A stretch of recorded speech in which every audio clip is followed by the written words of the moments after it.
bienvenidos a su programa El Arte de lo Jurídico. Soy Diana Romo y como cada semana aquí tenemos los temas más importantes. Comenzamos.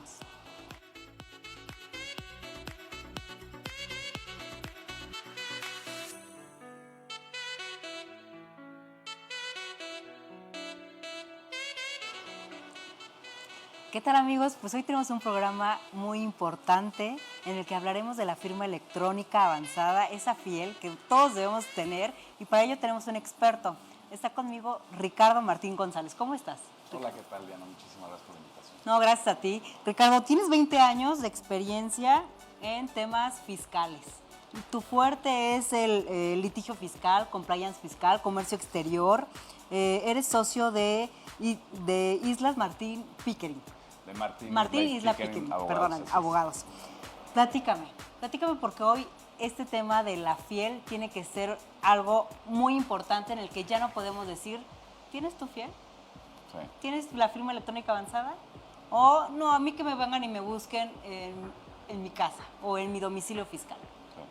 Mira, el tema de la fiel, pues como tú sabes, pues es muy importante. Es un instrumento electrónico que requerimos para cualquier efecto tributario. Pues presentar nuestras declaraciones, formular atención de requerimientos, entrar a nuestro buzón tributario, etcétera, etcétera. Pero ya la fiel ya no se quedó en un instrumento electrónico con el cual tenemos acceso de misma manera a la página de internet del SAT y empezar a tener comunicación con la autoridad. Actualmente, con la situación que estamos padeciendo, con lo del COVID, que todos estamos muchos encerrados en casa, no estamos yendo a las oficinas, estamos haciendo home office o teletrabajo, etcétera, pues obviamente las relaciones jurídicas que deben de seguir avanzando, las relaciones comerciales tienen que seguir continuando, pues es muy difícil que se puedan empezar a realizar como se hacían tradicionalmente, ¿no? Que nos sentáramos todos en una oficina, firmar los documentos. Pedir una cita, ¿no? Tener cercano al servidor público, porque eso te da un poquito como quizás de confianza, ¿no? De estarle viendo. Creo que el lenguaje corporal es muy importante y ahora a través de los medios electrónicos estamos esperando a que nos llegue un mensajito, el buzón, ¿no? Así es. Entonces lo que sucede es, bueno, ¿cómo empezamos a celebrar nuestros acuerdos, nuestros convenios, los contratos, seguir con nuestras relaciones jurídicas y comerciales, seguir avanzando con ellas? Y pues yo he advertido desde que empezó todo este tema del COVID, de que todos estamos muchos encerrados, ¿verdad? O trabajando de formas distintas, pues tenemos que buscar mecanismos distintos, mecanismos extraordinarios para seguir haciendo nuestras cosas, ¿no? Y entonces, obviamente, para poder celebrar todos estos convenios, actos jurídicos, acuerdos, etcétera, podemos utilizar la firma electrónica avanzada para tal efecto, ¿no?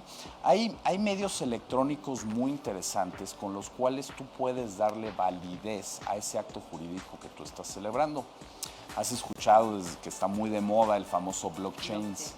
Los blockchains son básicamente bloques de datos que se encuentran encriptados, ¿sí? Con los cuales se le puede dar fidelidad a la información que está allá adentro, que sea inalterable dicha información, etcétera. Y como evidentemente un código que le das a ese documento que puede estar en la nube, ¿no? Que puede estar y que no va a poder ser alterado por ningún motivo. Así es inalterable. Y por ejemplo, si ese documento que se encuentra encriptado pretendes llevar a cabo alguna modificación, tú puedes hacer un nuevo documento encriptado, el cual se unirá al primer bloque que tú generaste. Pero aquí los puedes ir relacionando. Pueden llevar una correlación. Así es. Okay. Pero el problema que tiene el blockchain es que es muy incipiente la regulación, tanto en México, evidentemente, como a nivel mundial. No existe la legislación suficiente que esté regulando este tipo de instrumentos electrónicos para poder celebrar acuerdos jurídicos. Y además hay un tema que el blockchain puede ser muy viable, puede ser muy importante utilizarlo dependiendo del tipo de acto y las consecuencias del acto jurídico que se pretenda llevar a cabo. ¿Has escuchado hablar de los famosos contratos inteligentes? Sí. Por ejemplo, imagínate que tú rentas coches, vamos a suponer que tú rentas coches y esos coches tú los tienes con un GPS para tener su localización, etcétera. Se celebra el acuerdo jurídico, vamos a decirle el contrato de arrendamiento puro, se celebra a través de la tecnología blockchain. ¿Y qué pasa si el arrendatario de repente incumple con alguna de sus obligaciones? Y por lo tanto se va a dar por terminado el contrato. Se puede inclusive bloquear a través del GPS el vehículo y el vehículo ya no lo puede utilizar el arrendatario en el lugar donde se encuentre. Pero ya estamos hablando de cosas, evidentemente una tecnología que está muy avanzada que requiere mucha regulación, porque ahí obviamente entran una serie de temas que inclusive pues a lo mejor el arrendatario pudiera considerar que resultan ilegales y buscar combatir ese acto que llevó a cabo el arrendador al bloquearle el GPS del coche y ya no lo pueda mover, ¿no? Pero a ver, Ricardo, ¿por qué dices, si al final hoy ya nos ganó la tecnología, ya nos ganó el tema, como bien dices, el tema de la pandemia, que no estábamos todos listos para empezar a trabajar desde casa, para tener esta tecnología? En el tema regulatorio, pues todos estos temas los estamos escuchando desde hace mucho tiempo. ¿Por qué la regulación siempre va atrás y nuestra realidad nos va avanzando? Pareciera que no vamos al mismo tiempo y entonces ya que tienes el problema o ya que empiezas a ver la necesidad, la empezamos a regular y no al revés. Mira, evidentemente es un tema, es una característica humana que evidentemente la tecnología siempre va a estar más avanzada que nuestra legislación, ¿no? Entonces, pues yo lo que advierto obviamente es que en la medida de lo posible, en México, en otros países del mundo, lo que están procurando hacer es que esa legislación que regule todo este tema tecnológico, electrónico, etcétera, pues vaya más o menos de la par, ¿no? En México hay instrumentos que están, la firma electrónica está perfectamente regulada en la legislación mexicana para celebrar cualquier tipo de documento que pueda ser, que sea obviamente en vía electrónica y que utilice la firma electrónica para tal efecto. El propio Código Civil, la propia legislación civil a nivel federal te establece, y a nivel estatal, te establece que tú puedes manifestar tu consentimiento a través de medios electrónicos. Entonces significa que yo puedo utilizar, si existe obviamente los mecanismos adecuados, prudentes, pues manifestar mi voluntad y por qué no celebrar el acuerdo, convenio, contrato que pretenda llevar a cabo. Por otra parte, tenemos el Código de Comercio. Y el Código de Comercio... ¿Qué te parece si antes de que entremos un poquito más profundo al tema del Código de Comercio, hasta ahorita nuestra voluntad puede estar a través de medios electrónicos? Y con eso vamos a un primer corte y regresamos. Estamos en el arte de lo jurídico. Está con nosotros Ricardo Martín, abogado fiscalista. Regresamos.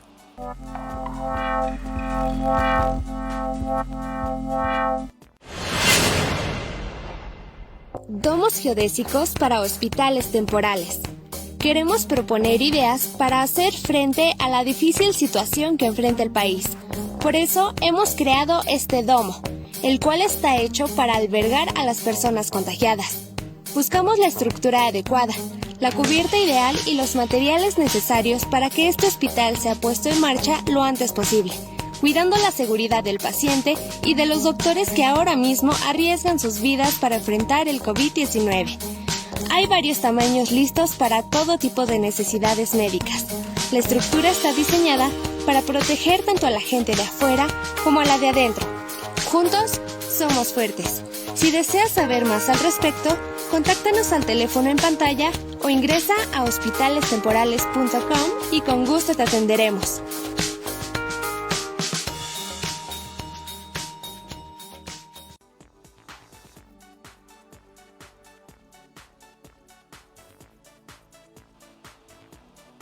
Estamos de regreso platicando sobre la firma electrónica y nos ibas a decir el fundamento de esta firma digital. Mira, el Código de Comercio, ya te comenté, ¿no? La legislación civil pues permite, está expresamente establecido que el consentimiento pueda manifestarse a través de medios electrónicos. Entonces, ya tengo la forma en la cual yo puedo manifestar mi voluntad. ¿Cómo la voy a manifestar mi voluntad? El Código de Comercio nos establece en diversos artículos la posibilidad de poder utilizar la firma electrónica avanzada o, en su caso, la firma electrónica simple o fiable para celebrar actos de comercio, para poder llevar a cabo mis relaciones jurídicas. El propio Código de Comercio te establece cuáles son los requisitos que debe de tener la firma electrónica avanzada o la simple para evidenciarse que es el mecanismo correcto, apropiado para poder utilizarla, ¿no? Y medularmente lo que te establece es que debe de tener 3 requisitos: que sea fiable, que el mecanismo que se utilizó para la creación de la firma electrónica sea fidedigno, que a través de la firma electrónica se pueda evidenciar efectivamente quién fue la persona que firmó, ¿sí? Que no haya lugar a dudas, y por otra parte, que sea inalterable lo que se haya firmado. Importantes, porque cómo vamos, todo es electrónico, ¿cómo voy a cerciorar que la firma electrónica que esté utilizando sea por mí, no haya sido hackeada o que tú se la hayas prestado, ¿no? Que se lo hayas prestado a la persona de confianza, ¿no? Porque tienes que hacer muchos trámites, porque tienes que hacer muchos contratos y de repente se le hace fácil hacer algo en lo que tú no estabas enterado. Bueno, ¿Cómo podemos vigilarlo? ¿Cómo podemos cuidarlo? Mira, obviamente aquí quería platicarte un tema de diferenciarte un poquito lo que es la firma simple, la electrónica simple y la firma electrónica avanzada. La firma electrónica simple se utiliza mucho por las plataformas electrónicas que proveen servicios para la generación de documentos vía electrónica. No voy a decir nombres, pero por ejemplo cuando tienes a lo mejor un contrato, que es muy común, por ejemplo nosotros como abogados, que tienes una relación con tus clientes, con nuevos clientes, y y ellos te solicitan que, por ejemplo, tengas que firmar un documento un convenio de confidencialidad. Claro. Y pues obviamente ahorita con la situación, pues ni modo de que, oye, vamos a vernos en tus oficinas, nos certamos, te firmo, etcétera. No, ¿qué es lo que pasa? A través de estas plataformas electrónicas generas el documento, el convenio de confidencialidad, firmado de manera simple, es decir, no es con la fiel, que tiene otro tipo de mecanismos, te lo mandan por correo electrónico, tú lo firmas, va de regreso y se queda el documento ya perfectamente firmado. Una firma firmas para... Y la plataforma electrónica te permite que tú utilices las firmas que ahí pone, que ahí mismo te sugiere que puedes utilizar, que es a lo mejor tu nombre con distintas tipo de letra, y lo pones y ya está listo. Y estás hablando de que es un acuerdo electrónico firmado de manera electrónica que cumple con los requisitos que nos establece la propia legislación, ¿no? La legislación, incluso jurisprudencias, que la propia hay precedentes judiciales que te establecen que este tipo de mecanismos electrónicos son totalmente válidos, generan certeza jurídica, claro está, que cumplan con una serie de requisitos como los que te comentaba, ¿no? Que debe tener la firma electrónica avanzada o la firma electrónica simple. Ahora, la diferencia con la firma electrónica avanzada, aquí juega un papel muy importante una norma oficial, que es la norma 151 emitida por la Secretaría de Economía. Porque a través de esta norma oficial se está regulando de manera muy puntual la forma en la que tú puedes digitalizar documentos, crear documentos electrónicos, utilizar la firma electrónica avanzada para crear esos documentos electrónicos. Para darle esa validez. Darle esa validez y certeza. Que una característica que es muy importante es siempre utilizar a una empresa certificada, autorizada por la propia Secretaría de Economía, que ella a su vez, cuando se generan los documentos digitales, etcétera, se genera toda la documentación que estás generando, la que se está firmando a través de la fiel, etcétera, emite un certificado de validez, un certificado de conservación. ¿Que podría ser como el sello digital de los documentos de...? No, el sello digital es otra cosa. Es distinto. No, es como una cadena encriptada, como un XML. Como un XML que se emiten con las facturas para los FDIs. Exacto. Y entonces con ese documento, esa empresa certificada, autorizada, ese proveedor certificado autorizado por la Secretaría de Economía, le está, a través de ese documento que genera, de esa constancia que emite, pues está dando validez de que efectivamente se generó ese documento digital y cumpliendo con todas las características que debe tener ese documento digital a través del uso de la firma electrónica avanzada.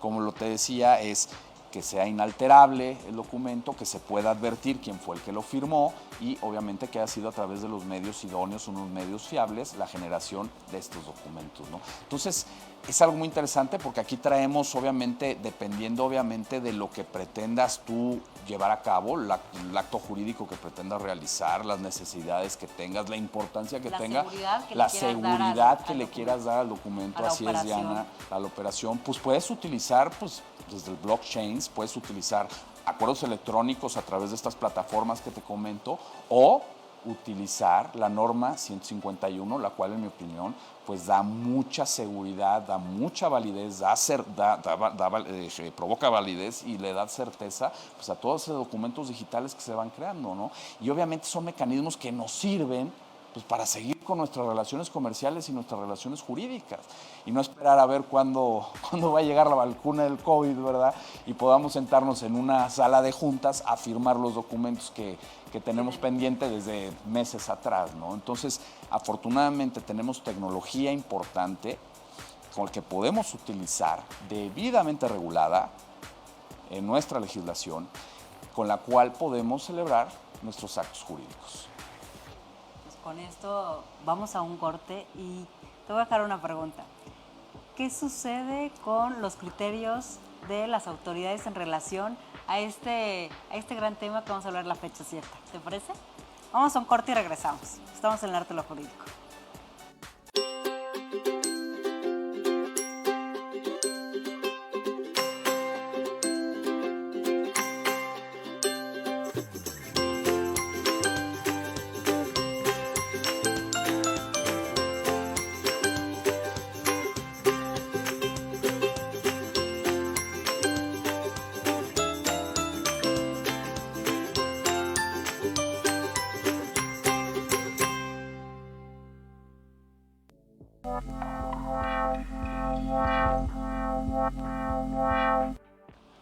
Y estamos de regreso y vamos a entrar a un tema importante, ¿no? ¿Qué pasó el año pasado? Hemos tenido muchas prácticas, muchas visitas en donde la autoridad a veces desconfía del contribuyente. ¿Y por qué? Tanto por buenas y por malas prácticas que se han dado, ¿no? Muchas veces, y lo sabremos todo, cuando llegaba la autoridad y te pedían algún documento, ¿qué hacía quien recibía la visita? Pues el contador de la empresa.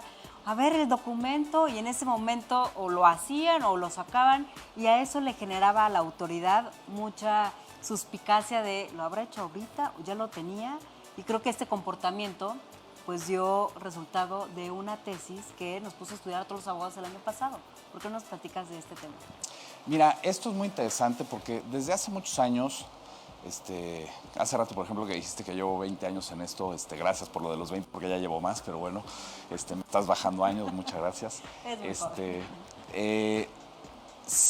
Sí, efectivamente sabemos que hay contribuyentes que cumplen al pie de la letra con sus obligaciones fiscales, ¿sí? Pero también hay contribuyentes que no tanto, ¿no? Entonces te pongo un ejemplo del por qué empezó a provocarse toda esta inquietud por parte de la autoridad. Llega la autoridad, te inicia una revisión, una visita domiciliaria, una revisión de gabinete y de repente se encontraba con alguna serie de ingresos, cantidades omitidas en cuentas bancarias, ingresos omitidos. Y pues la autoridad pues obviamente te cuestionaba, oye, ¿de dónde derivó esta cantidad, no? De la cual pues obviamente no está considerada para efectos del cálculo del impuesto de la renta que debiste haber pagado el ejercicio que estoy revisando. Y en ese momento empiezan a preparar un contrato de préstamo con interés o sin interés. Y lo que hacen es tratarle de darle materialidad a una operación que no la tiene, que no saben qué es. Pero hace muchos años la autoridad decía, perfecto, aquí está tu contrato de préstamo, muy bien, ok, no hay ningún problema, perfecto, no observo este tema. Cuando era un tema que seguramente sí debió haber sido observado. ¿Por qué? Porque no existía la documentación idónea para demostrar el origen de esas cantidades. Pero te estoy hablando hace muchos años. Y obviamente pasa el tiempo. La norma que te exigía tenerla. Sí, no había ninguna, obviamente estábamos ante disposiciones distintas, ¿no? Pero pasan los años y obviamente la autoridad dice, esto no es posible, ¿no? esto no es posible, porque aparte yo necesito saber efectivamente pues, cuál fue la fecha cierta en la cual se generó ese documento, entre otros requisitos. Ya no voy a entrar a otros temas, vamos a hablar de fecha cierta.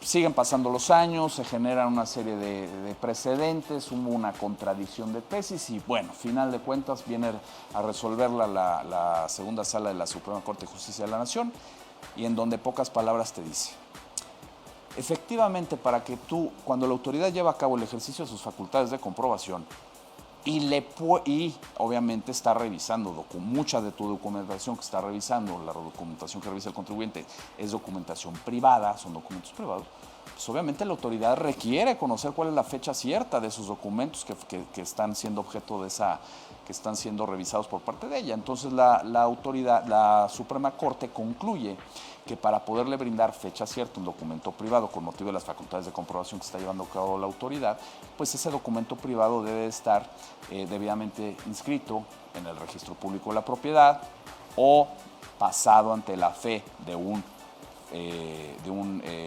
notario público, de un fedatario público, y en otro caso dice cuando hayan muerto los firmantes, que bueno, ese caso lo dejamos a un lado. Pero entonces traes un precedente, el cual evidentemente, una jurisprudencia la cual es obligatoria para todos los tribunales y juzgados del país, donde te está determinando cómo puedes darle fecha cierta a un documento. Pero obviamente se encuentra totalmente limitado porque eso fue el caso en que estuvo en estudio que llevó a cabo la emisión de esta jurisprudencia, que únicamente se podía o inscribir en el registro público de la propiedad o que estuviera pasada ante la fe de un fedatario público. ¿Y qué pasa entonces con la firma electrónica? No, y a partir de cuándo es obligatorio, o sea, a partir de cuándo te pueden exigir el que tengas esta fecha cierta a través de un federal. Obviamente, pues desde que entra en vigor la jurisprudencia, pues claro está, la autoridad fiscal puede hacerla valer durante sus procedimientos de fiscalización y decir, oye, a mí me tienes que demostrar la fecha cierta de este documento, ¿no? Y en virtud de que como se trata de un documento privado, el cual advierto que no está o pasado ante la fe de un notario público, no está protocolizado ante un fedatario público o inscrito en el registro público de la propiedad, pues obviamente no le doy la validez y certeza que tiene. Algo que es muy cuestionable de la jurisprudencia, en mi opinión, es que señala que en caso de no darle esta formalidad para advertirle de fecha cierta a los documentos, insisto, lo de la inscripción en el registro, la protocolación ante un fedatario, se entenderá que esos documentos privados pueden tener valor probatorio pleno, lo cual se me hace, en mi opinión, se me hace totalmente equivocado. No creo que haya sido correcta la forma en la que se plasmó esto en la jurisprudencia, puesto que sabemos que un documento privado pues, puede ser cuestionado a través de en cualquier momento, ¿no? Por su simple naturaleza de ser privado, claro que no tiene valor probatorio pleno, ¿no? Pero como te comentaba, yo creo que viene esta situación, viene la jurisprudencia, empieza este año y pues obviamente todos inquietos con el tema de tenemos que protocolizar, tenemos que inscribir en registro, etcétera, darle fecha cierta para darle seguridad a toda la documentación privada que generamos, pero se nos viene el COVID. Claro. ¿Qué pasa Claro, entonces? claro. ¿Qué hacemos? Pues tenemos la firma electrónica simple o la firma electrónica avanzada, la cual evidentemente le puede brindar fecha cierta a cualquier documento privado digital que se genere. ¿Por qué? Porque una de las características que te establece la propia, insisto, legislación civil, particularmente Código Federal de Procedimientos Civiles, la legislación mercantil, Código de Comercio, es que sea inalterable el documento, que se reconozca quién fue efectivamente el que lo firmó, obviamente a través de la firma electrónica avanzada o la simple, que sea a través de un mecanismo totalmente fiable, etcétera. Entonces estamos hablando de que tenemos una herramienta electrónica, tenemos tecnología a nuestra mano que la podemos utilizar para brindarle fecha cierta a un documento. Y por lo pronto le das a la autoridad certeza jurídica. Y le estoy dando certeza. Y si me dicen, oye, Ricardo, pero pues es que traemos una jurisprudencia en la Corte que dice que nada más puede ser o inscripción en registro, protocolización, Sí, pero estamos hablando de que esa jurisprudencia se generó en virtud de que solamente se estudió eso en el caso concreto. todavía no estamos Eso fue en la COVID. materia que se estudió, el objeto del análisis de esa contradicción de tesis. Pero obviamente ahí no se estudió temas de tecnología como la utilización de la firma electrónica para poderle brindar fecha cierta a los documentos privados, lo cual en mi opinión es totalmente viable, es totalmente válido, da certeza jurídica y como te comentaba, dependiendo de la importancia del asunto del caso, pues puedes optar por utilizar o la simple o la electrónica o en su caso, ¿por qué no el blockchain, verdad? ¿Te parece que vamos a un corte y regresamos? Vamos a un corte y regresamos.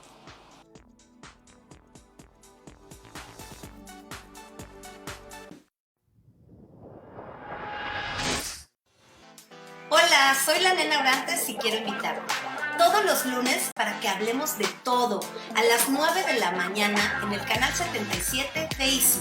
Cadena Trending, te esperamos.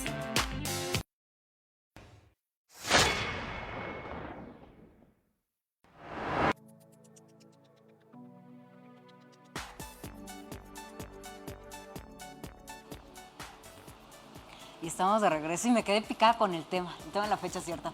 Tú me decías, a ver, la autoridad en esta desconfianza viene, hay criterios, viene una contradicción y se resuelve que los documentos deben tener fecha cierta y es a través del federatario público.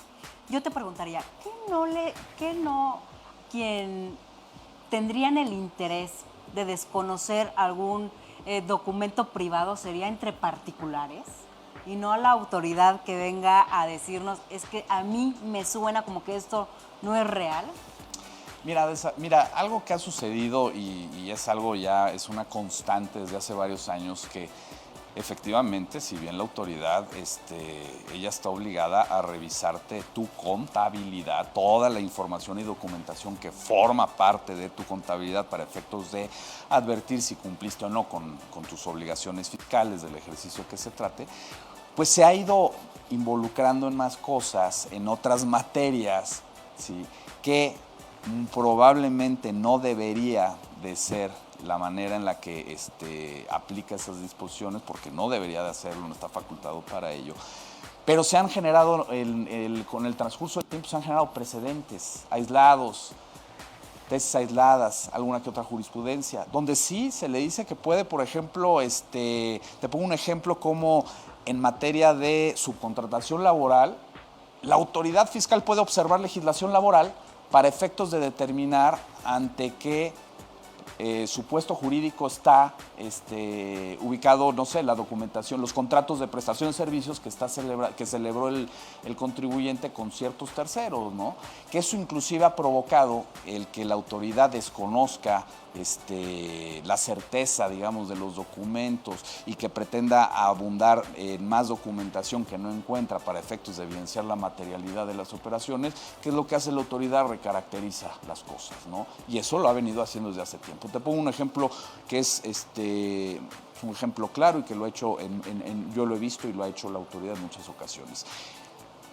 Tú en cualquier contrato o en cualquier prestación de servicios profesionales que celebras con tu prestador de servicios, pues obviamente en el cual cada una de las partes tiene sus propios derechos y obligaciones, obviamente el prestador de servicios pues requiere de personal, requiere de capacidad de instalar recursos humanos para poder cumplir con el objeto del contrato, ¿no?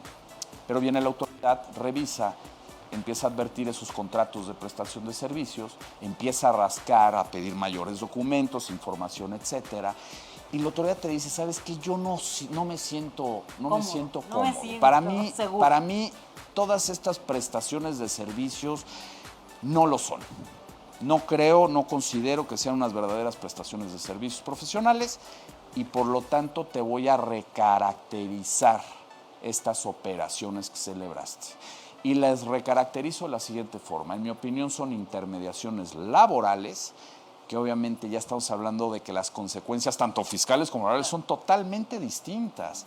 Y entonces al recaracterizarte la operación, la autoridad y estimar que, por ejemplo, estás frente a una intermediación laboral, lo que está diciendo en pocas palabras la autoridad es que todos esos empleados que se utilizaron por parte del prestador de servicios para poder prestar el servicio, no son empleados del prestador de servicio, sino del receptor del servicio, de yo contribuyente que estoy siendo objeto de una revisión, que soy sujeto de cuestionamiento por parte de la autoridad. Entonces resulta que el pago que yo realicé por esos servicios me van a rechazar el gasto para efectos de impuesto a la renta, entonces ya no es deducible. El acreditamiento de IVA, pues también me lo van a rechazar. Y por otro lado, lo que van a hacer es determinarme un impuesto sobre la renta omitido en materia de retención y no enterado. El impuesto que debía haber retenido de los trabajadores, de todos esos trabajadores, que yo debía haber retenido y enterado.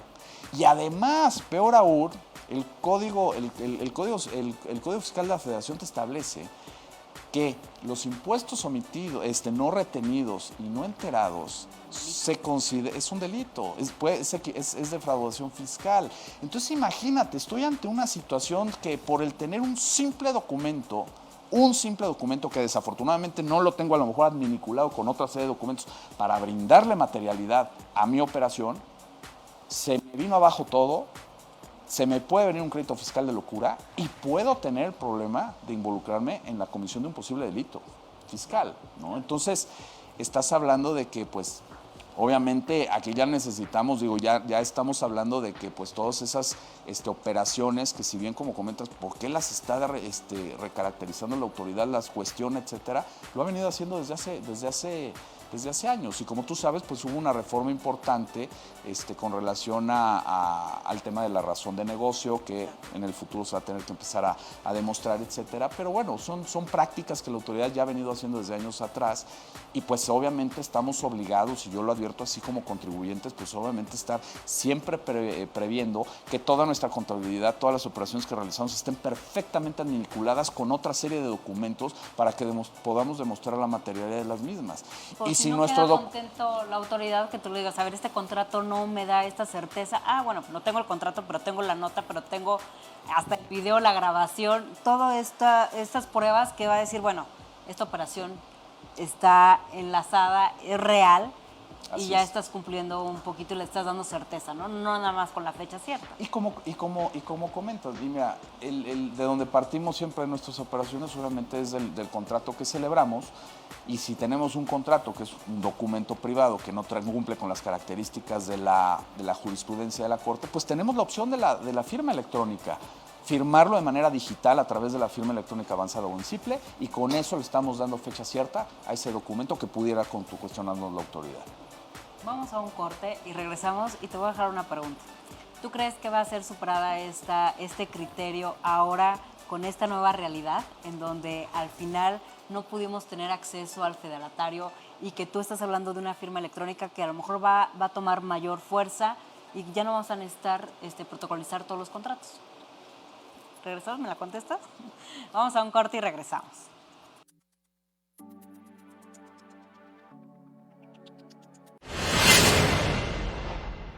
Domos geodésicos para hospitales temporales.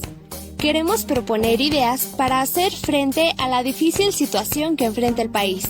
Por eso hemos creado este domo, el cual está hecho para albergar a las personas contagiadas. Buscamos la estructura adecuada, la cubierta ideal y los materiales necesarios para que este hospital sea puesto en marcha lo antes posible, cuidando la seguridad del paciente y de los doctores que ahora mismo arriesgan sus vidas para enfrentar el COVID-19. Hay varios tamaños listos para todo tipo de necesidades médicas. La estructura está diseñada para proteger tanto a la gente de afuera como a la de adentro. Juntos, somos fuertes. Si deseas saber más al respecto, contáctanos al teléfono en pantalla o ingresa a hospitalestemporales.com y con gusto te atenderemos.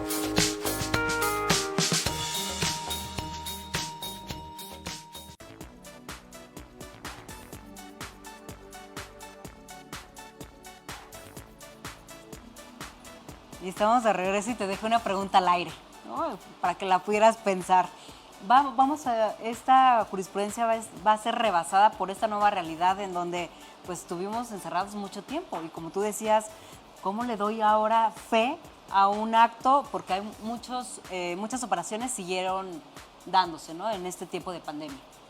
Mira, la jurisprudencia Pues evidentemente yo creo que no, en el futuro puede quedar rebasada y se van seguramente a crear nuevos precedentes, nuevas jurisprudencias con respecto a este tema, porque pues como te comento, es totalmente, sabemos, es totalmente Una nueva realidad, una nueva evidente perspectiva. que pues sí, estamos frente a una nueva realidad y en la cual sabemos que la legislación evidentemente siempre está quedando atrás de la tecnología, porque la tecnología avanza de una manera rapidísima y obviamente nuestra legislación, ¿no? Entonces, pero tenemos, insisto, está esta alternativa, ¿no? Podemos observar lo que dice la jurisprudencia, darle fecha cierta a nuestros documentos a través de de estos mecanismos que prevé, ¿no? La inscripción ante el registro, protocolización pasada ante la fe de un fedatario público, pero también tenemos la opción de la firma electrónica, como te comento, totalmente viable, que brinda certeza jurídica, totalmente legal, regulado en nuestra legislación, y con eso podemos seguirle dando continuidad a nuestras relaciones comerciales, nuestras relaciones jurídicas, etc.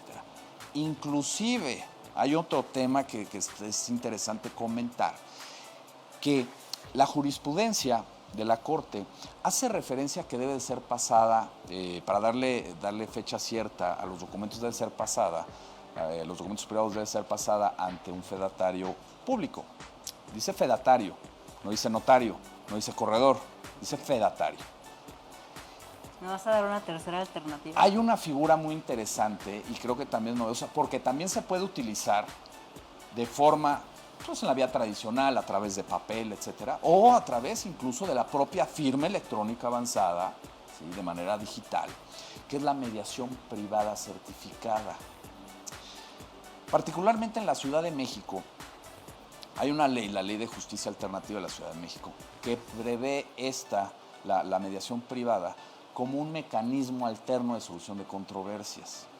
Un mediador privado certificado, de sus diversas características que tiene, es que aquellos documentos, un convenio de mediación que se celebre ante un mediador privado certificado, se considera ese documento como cosa juzgada.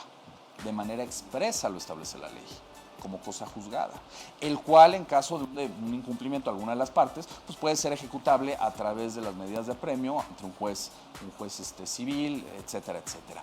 Tú estás hablando de que, además, estas características que tiene el documento, la propia ley establece que el mediador privado certificado tiene fe pública de esos convenios de mediación que está celebrando y de los documentos que están involucrados con ese convenio de mediación. Entonces estamos hablando de que un mediador privado certificado es un fedatario público expresamente, exclusivamente para efectos de ese convenio de mediación que se celebró con él. Y ese convenio, además, insisto, se puede celebrar pues, en la vida tradicional, llamémoslo así, en papel, en físico, impreso, o incluso también a través de medios electrónicos. Está muy interesante porque obviamente le empiezas a dar certeza y tienes muchas posibilidades. Tienes varias alternativas, no te encierras a lo que dice la jurisprudencia, ¿no? Que la jurisprudencia sí está muy acotada a estas alternativas, que son onerosas además, ¿no? ¿Y la mediación privada resulta también onerosa o cómo podrías ejemplificarnos para quienes no habíamos escuchado? Porque a lo mejor lo hemos escuchado en materia familiar, en materia laboral, donde no quieres llevar a un juicio cuando hay un descontento entre las partes. ¿Cómo podríamos llevarlo a este tema pues, fiscal, donde estamos hablando, en donde todavía no existe un conflicto, pero le queremos dar certeza a este tipo de operación? Mira, ¿cuál sería un ejemplo real? Aquí puede ser, por ejemplo, cualquier contrato, cualquier operación que tú pretendas celebrar, que obviamente tiene implicaciones civiles y mercantiles, ¿sí? Con el cual vamos a poner un arrendamiento. Tú te dedicas a arrendamientos, eres arrendadora y tú, evidentemente, tus actividades primordiales es celebrar arrendamientos. Y con motivo de los arrendamientos, obviamente, tú estás obteniendo un ingreso, ¿no? Vamos a suponer que no sea cualquier tipo de arrendamiento que no tenga que ver con casa-habitación, por ejemplo, que no genere IVA, ¿no?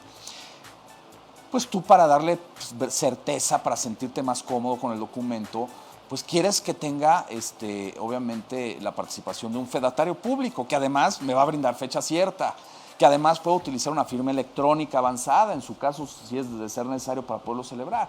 Y el mediador privado, pues lo que va a hacer es que, obviamente, las partes celebran el contrato, se le da las formalidades de un convenio de mediación. El mediador cobrará sus honorarios, los cuales sí te puedo decir que en la práctica no son onerosos, sí son muy prudentes, y a su vez ese convenio de mediación se va a inscribir en el Centro de Justicia Alternativa de la Ciudad de México. Se inscribe para efecto de que se revise que cumpla con las características, se pagan los derechos correspondientes, que también son mínimos, y estás hablando de que a lo mejor tienes, para darle fecha cierta a un documento para efectos fiscales, además te estás dando tu certeza, mayor validez a tu documento porque lo celebraste ante un mediador privado que tiene fe pública, te brinda fecha cierta el documento y a lo mejor el documento además lo firmaste con firma electrónica avanzada. Entonces estamos hablando ya de que traes ahí unos híbridos, de que agarras la firma electrónica, cumples con lo que dice la jurisprudencia, además utilizaste a otro fedatario totalmente distinto, no el común como es un notario público o un corredor público, agarraste un mediador privado, certificado, etcétera. Entonces creo yo que, insisto, la jurisprudencia, si bien es corta, porque solamente analiza casos muy particulares y da como opciones alternativas muy acotadas. Claro que hay otro tipo de alternativas para poder brindar fecha cierta, utilizar tu firma electrónica para darle validez a los documentos, generar certeza, etcétera, etcétera. Entonces creo que estamos frente a unas alternativas muy importantes que, como comentamos al principio, yo creo que con el tiempo evidentemente se van a ir a empezar a generar precedentes, jurisprudencias, etcétera, que pueden ir superando probablemente o mejorando la jurisprudencia que estamos discutiendo sobre la fecha cierta. ¿Consideras que se necesita mayor divulgación para toda la gente de estas alternativas? ¿O que todavía estamos medio en pañales o que nos estamos aprendiendo? Porque como nos ha tocado, ¿no? Tenemos una realidad, bueno, pues a ver qué es lo que hay que hacer. Mira, yo he aprendido, y te voy a hablar de parte de mi experiencia y de las cosas obviamente que yo he visto de afuera. Estamos siempre... Es probablemente por naturaleza humana que siempre somos un poco reacios al cambio y a cambios rápidos.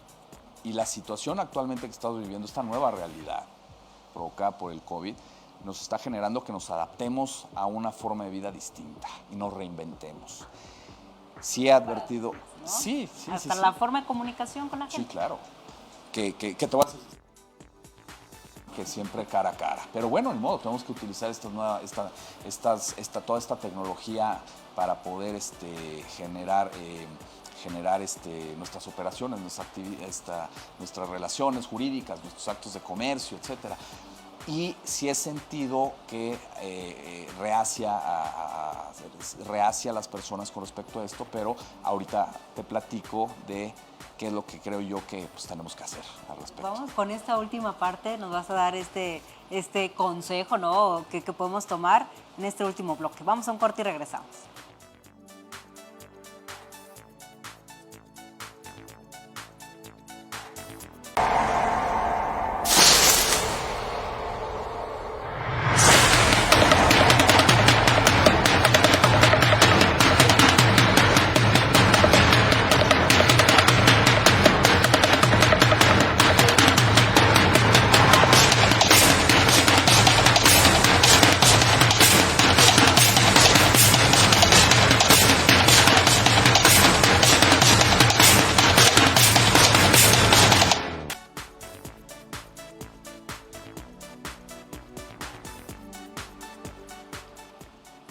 Y estamos de regreso en esta última parte en donde estamos viendo el tema de estos cambios que nos exige la realidad, esta nueva perspectiva. Decíamos, el tema de la comunicación siempre va a ser en todas las épocas, ¿no? El poder tener ese contacto humano, ¿no? Estar aquí, yo estoy muy contenta de poder ya estar grabando porque la comunicación va fluyendo. Pero ¿cómo tenemos que dar este cambio también en estos documentos, en estos contratos, en estas operaciones que día a día ya nos está exigiendo también la ley de darle fecha cierta, de darle una certeza, una validez tanto a los particulares como a la autoridad? ¿Qué es lo que nos aconsejarías tú? Mira, tenemos que reinventarnos. Me queda claro que esta situación que estamos Esa palabra tan de padeciendo, moda, ¿verdad? En pandemia. nos Hay tenemos, que nos reinventarnos. tenemos que reinventar, tenemos que analizar lo que estamos haciendo, cómo podernos mejorarlo, y si eso requiere muchos cambios, lo vamos a tener que hacer, porque es un hecho que esto ha provocado que tengamos que voltear a ver a la tecnología, aprovechar la tecnología, que además, insisto, este tema particular que estamos hablando de la firma electrónica está regulado, lo establece la legislación. Entonces, ¿qué es lo que tenemos que hacer? Yo en lo particular como abogado, involucrarme en la tecnología, conocerla, ¿sí? Involucrarme, como te comento, conozco pues, lo de la NOM, conozco lo que es el blockchain. A mí me hablabas hace 2 años y medio de que era el blockchain y no sabía nada. Y ahorita ya sé de qué se trata, cómo funciona, etcétera. Involucrarte en todos estos mecanismos electrónicos que tenemos para poder generar la firma electrónica, inclusive como abogados, pues ver de qué forma también mejorar la manera de tener nuestro contacto con nuestros clientes, con la autoridad, con terceros, etcétera. Como tú sabes, pues los tribunales estuvieron cerrados mucho tiempo, regresaron recientemente a sus actividades y pues ahorita no está fácil el poder acceder a los tribunales. Tienes que pedir una cita por correo electrónico, hablar por teléfono, para que te informen el estatus del asunto, Veíamos etcétera. filas interminables. Inclusive también algo que se debe de dar y se está generando, por ejemplo, yo lo he visto mucho en materia penal, que se generen la comunicación a través de videoconferencias entre tu cliente, obviamente, con el cliente se está teniendo, pues estamos aprovechando todos esta forma de comunicarnos, pero con las autoridades, que podemos tener videoconferencias con funcionarios públicos, con la autoridad fiscal, para poder atender todo el cúmulo de temas que traemos con ellos, que pudieran venir desde auditorías, solicitudes de devolución de impuestos, que por cierto recientemente hubo un problema en el sistema y resulta que muchos contribuyentes que presentaron sus devoluciones ya no aparecen registradas electrónicamente en el sistema, etcétera. Tenemos que conocer la tecnología, jamás obviamente somos abogados, no vamos a volvernos expertos en todo este tema, pero sí saber que existe, que la podemos utilizar, que probablemente vamos a necesitar terceros, gente que conoce, gente perita, especialista en temas electrónicos, en sistemas, que nos apoyen pues, para poder seguir con nuestro día a día, con nuestro trabajo con nuestros clientes, con el trabajo con las autoridades, los asuntos en los tribunales, ¿sí? Cualquier contribuyente, cualquier empresa, persona física, persona moral, va a tener que observar todos estos temas pues, para seguir funcionando. Que sigamos trabajando, realizando los que hacen que sus actos de comercio los realicen, los que prestamos servicios legales los podamos seguir prestando, etcétera, ¿no? Creo yo que es muy importante. Las redes sociales que han cobrado también mucha importancia para mantener también comunicación. Caray, hace muchos años pues, el tener una comunicación con una persona pues, era complicada, no lo encontrabas, el teléfono estaba ocupado, etcétera. Caray, ahorita una persona la encuentras en 30 segundos, ¿no? De hecho, creo que el teléfono, no sé si tengas en tu casa teléfono a la antigüita, ya no suena. Sí, ya no suena. Ese teléfono ya no suena. O sea, todo es a través de este aparatito en donde, como bien dices, y como abogados, es una materia en la que necesitamos estar actualizados porque las leyes van cambiando, la realidad va cambiando, entonces se va ajustando las normas a estas nuevas formas de operar. Y entonces siempre tenemos que estar actualizados y, como bien dices, la tecnología ya nos alcanzó hace mucho tiempo y nos va a seguir rebasando. Y si estamos reacios a no querer aprender o no buscar otras formas alternativas y quedarnos a la antigüita, creo que podríamos ser sustituidos, ¿no? Así es, sí, es muy importante. ¿Dónde te podemos encontrar, Ricardo? ¿Perdón? ¿Dónde te podemos encontrar? ¿Tienes redes sociales? Sí, tenemos redes sociales, tenemos LinkedIn, Twitter, la página del despacho www.mipabogados.com. El despacho se llama Martín Isla y Pickering Abogados y pues ahí podemos platicar cualquier cosa interesante con toda esta tecnología que se tiene que aterrizar a todos los temas legales y particularmente a los temas fiscales, ¿no? Y de una manera breve, ¿cuál es el giro de su firma? La firma, nuestra firma, ya parece que entramos a la parte promocional, ¿verdad? Bueno, al siempre es bueno conocer porque seguramente muchos se quedan picados con el tema y quieren saber cuál es tu expertise. No, nuestra firma es una firma joven. conformada con gente de experiencia. Somos un despacho chiquito, un despacho boutique, pero y como te comento, con gente de mucha experiencia, tuvimos la oportunidad varios de trabajar en firmas mexicanas muy importantes. Y el despacho, una de sus áreas importantes, de su práctica importante, pues la consultoría fiscal, el litigio fiscal, comercio exterior, compliance fiscal, amparo administrativo, mediación privada. Uno de mis socios es mediador privado, certificado, con muchísima experiencia en este tema, en negociación, etcétera. Y pues ahí estamos, prestando servicios ya desde hace, te digo, un par de años para acá. Muchas gracias por habernos compartido este tema tan interesante. Gracias, Ricardo. Aquí sabes que tienes tu casa, el arte de lo jurídico, y que pronto puedas regresar. Cuando quieras platicar, aquí está tu espacio. Muchas te lo agradezco mucho, Diana. Muchísimas gracias. Gracias. Qué amable. Esto fue el arte de lo jurídico. Gracias por habernos acompañado.